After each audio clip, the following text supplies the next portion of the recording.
రాష్ట్రంలో గత 2 రోజులుగా పండుగ వాతావరణం నెలకొందని బీజేపీ రాష్ట్ర భవన నిర్మాణ కమిటీ సభ్యులు గట్టి సత్యనారాయణ పేర్కొన్నారు. ప్రధానమంత్రి ఆవాస్ యోజనలో భాగంగా రాష్ట్రంలో ప్రతి నియోజకవర్గంలో పేదల గృహ ప్రవేశాలు జరగడం శుభపరిణామం అన్నారు. గురువారం ఆయన మీడియాతో మాట్లాడారు. చంద్రబాబు మాట్లాడుతూ కూడా మన అన్నమయ్య జిల్లాలో మాట్లాడుతూ కూడా ప్రతి ఇంటికి ఒక వ్యాపారవేత్తలు దయచేసి ఇంట్రెస్ట్తో ఉన్నారు. అది అంటే ఒక స్మాల్ స్కేల్ ఇండస్ట్రీస్ చేద్దామని కోరుకున్నారు. అది చాలా మంచి ఉద్దేశం. అదేవిధంగానే ముందుగా జరిగితే మాత్రం డెఫినెట్గా మన మోడీ గారు చేసిన ప్రయత్నం ఏంటంటే 2027 నాటికి మనకి ప్రపంచంలో 4వ స్థానంలో 3వ స్థానం రావాలని కోరుకుంటారు. ఇప్పటికే 4వ స్థానం వచ్చేసాం, 3వ స్థానం వచ్చి గ్యారంటీ వచ్చేస్తాం. ఆయన కలగన్న 2047 నాటికి మొత్తం ప్రపంచంలో ఒక అగ్రరాజ్యంగా ఉండాలని దేశంతో తలిచారు. అది కూడా సహజం అయిపోతుంది, సమస్య లేదు. దానికి ఈ ప్రభుత్వం చాలా ప్రజల గురించి అలా అంతేకాకుండా ప్రజలు మామూలుగా యావత్ భారతదేశం ప్రజలందరూ చాలా మంది బాగుండాలని తీసుకుంటే నిర్ణయాలు బాగా తీసుకున్నారు.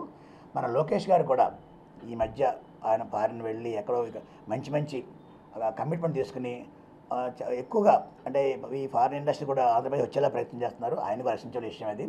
ఈ విధంగా ముందు సాగితే మన రాష్ట్రం చాలా ముందంజలో వెళ్తుంది. మీకు తెలుసు, గత ప్రభుత్వంలో మన వైసీపీ పాలనలో చాలా బాధపడ్డాం. కట్టిన ఇల్లు కూడా ఇచ్చే పొజిషన్లో లేరు. ఇప్పుడు ఇది ఎలా కాకుండా మొత్తం అన్నీ పూర్తి చేసుకుంటూ అటు రోడ్లు కానీ, ఇటు మన వ్యవసాయ రంగం కానీ, అలాగే మా హాస్పిటల్స్ కానీ ఎన్నో పని సాధిస్తున్నవి.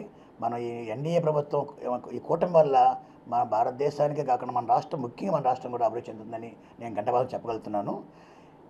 ఈ విధంగా మనం ముందుకు వెళ్ళాలని కోరుకుంటూ పేద ప్రజలు ఎప్పుడు కూడా మనం ముందు ఉండాలి. దానికి మరీ ఈ మన ప్రభుత్వ యంత్రాంగం ఈ ప్రజాప్రతినిధులు కూడా ముందుకు వెళ్ళాలని కోరుకుంటున్నాను. కానీ ఈ మధ్య నేను అంటే మనం కాంగ్రెస్ పాలనలో కట్టిన కాకినాడలో డైరీ ఫార్మ్ సెంటర్లో సుమారుగా ఒక 1760 యూనిట్స్ ఉన్నాయి.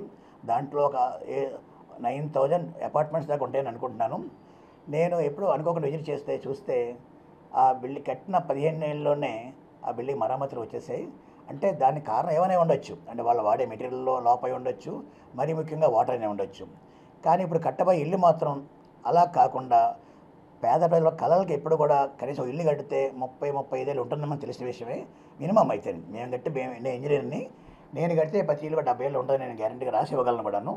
అలాగే దానికి కారణం ఏంటి, ఇప్పటికైనా మనకి ఈ మంచి నిపుణుల ఇంజనీర్లు పెట్టుకుని కాంట్రాక్టులు కూడా మంచి వాళ్ళకి ఇచ్చి వాళ్ళకి ఏదో పారదర్శకంగా ఉండేలాగా ప్రయత్నం చేసుకుంటే పేదల కళ్ళ కన్నా సొంత ఇల్లు నెరవేరుతూ కూడా వాళ్ళు ఎప్పుడు కూడా ప్రభుత్వానికి అందుబాటులో ఉంటారు, వాళ్ళు ఆనందపడతారు. మన అభివృద్ధి కూడా బాగా దోహదపడతారని కోరుకుంటూ